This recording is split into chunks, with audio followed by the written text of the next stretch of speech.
Voulez-vous vous présenter, M. Jean-Marie, à nos téléspectateurs et nous fournir quelques informations sur votre organisation et le travail que vous faites? Merci bien, M. Christophe, Monsieur le journaliste. Je m'appelle Jean-Marie Vianney Chombo, coordinateur de l'ASBEL Superfoot, Centre d'initiation de perfectionnement au football. Nous sommes une ASBEL de droit congolais créée depuis le 29 mai 2010. Et nous sommes dans le projet Sport, Études, Environnement, Santé, Éducation pour l'encadrement des enfants démunis, orphelins, ainsi que d'autres enfants en football, environnement, santé et éducation, afin de parvenir à leur promotion. Quel est alors le but et la mission de votre travail? Oui, nous l'avons dit dans notre présentation, c'est former les jeunes sur base de leur talent en football ou non, afin de leur offrir un avenir et les rendre utiles à eux-mêmes et à la communauté au regard de l'importance du football qui est l'activité principale de notre ASBEL. Qui profite de votre organisation et comment voulez-vous qu'ils en bénéficient? Nous nous intéressons aux enfants jeunes, les tout jeunes de 9 à 15 ans.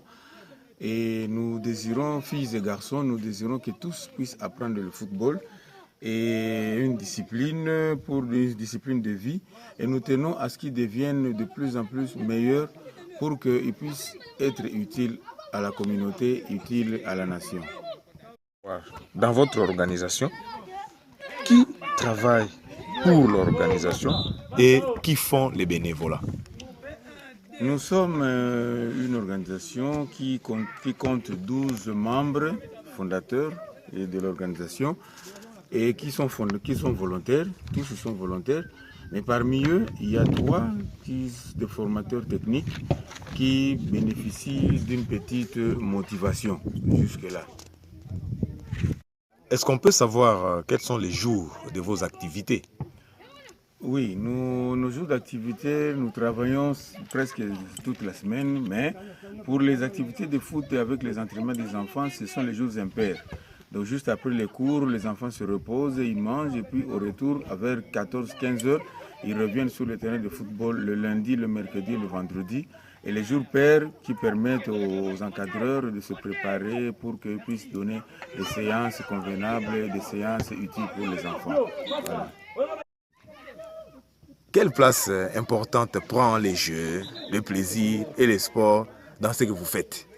Oui, le football est un jeu plaisant, disent les formateurs et les entraîneurs, c'est un jeu plaisant. L'enfant doit d'abord sentir le plaisir de jouer, offrir ce plaisir-là à tous ceux qui regardent le jeu. Et le sport, pour qu'il soit en bonne santé, pour qu'il soit intelligemment en bonne santé, c'est cette importance-là que nous accordons. Nous voulons que les enfants soient forts et utiles. Parce que lorsqu'ils seront orientés vers les autres espaces, vers les autres équipes, s'ils peuvent devenir demain des grands, il faut qu'ils partent avec cet esprit de donner, d'offrir le beau spectacle, d'offrir le plaisir et de rester dans le jeu pour éviter toute violence et toute forme d'interdiction qu'on a afin que le jeu puisse prendre sa place, pour garder sa place aujourd'hui et demain et dans l'avenir. Le football de paix offre quel avantage à l'éducation? Oui, les enfants sur le terrain de foot, à travers le code Fair Play de la FIFA que nous avons reçu, ils apprennent à se supporter les uns les autres. Ils se supportent les uns les autres, ils apprennent à s'aimer avant, pendant et après le match de football ou après le jeu. Ou après l'entraînement, ou après une rencontre de football particulière. Donc ils bénéficient d'une éducation de maîtrise de soi, une éducation de profiter, de donner, d'offrir la paix à celui qui est à côté, la paix à son voisin. C'est très important et nous tenons à cela dans notre organisation, dans notre encadrement pour ces enfants. Oui, monsieur Jean-Marie, entre nous, disons-nous, est-ce que l'enfance est-elle considérée comme importante en République démocratique du Congo? Oui, la République démocratique du Congo a des enfants partout, de tous âges. Et même dans les zones en conflit, nous voyons les enfants. L'enfant a besoin de son espace de jeu. L'enfant a besoin de rire, de crier, de se lancer à gauche, à droite. Et la RDC, comme tous les autres pays, a cette considération-là. Elle dispose, elle s'efforce, comme les autres pays qui nous entourent, à donner cet espace-là de plaisir, cet espace-là de paix à l'enfant. Car l'enfant qui est frustré, cet enfant-là ne donnera rien dans l'avenir. Nous tenons aussi, notre organisation tient aussi à marquer, à aider le Congo, à aider la RDC, à pouvoir donner à l'enfant cet espace-là de paix, de plaisir et d'évolution.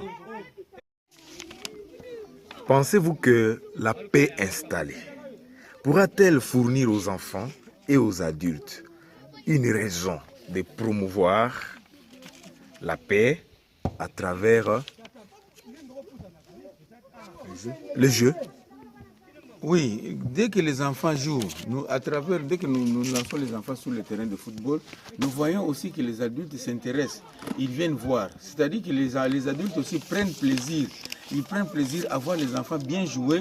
Et lorsqu'il y a conflit entre les joueurs sur le terrain, malgré la présence des encadreurs, il y a certains parents, certains adultes aussi qui réagissent, qui interviennent pour remettre la paix autour du football, pour remettre la paix autour du ballon rond. Donc la promotion de la paix, c'est la volonté, c'est intégré dans le cœur de tous les adultes.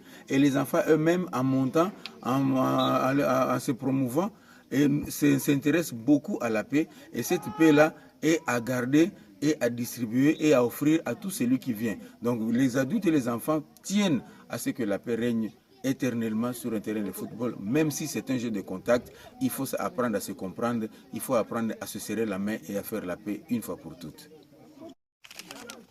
Pensez-vous, M. Jean-Marie, que la liaison avec les écoles du monde entier sera-t-elle bien reçue par les enfants et les adultes dans le village? Nous sommes fiers, nous remercions le projet Peace Field Project.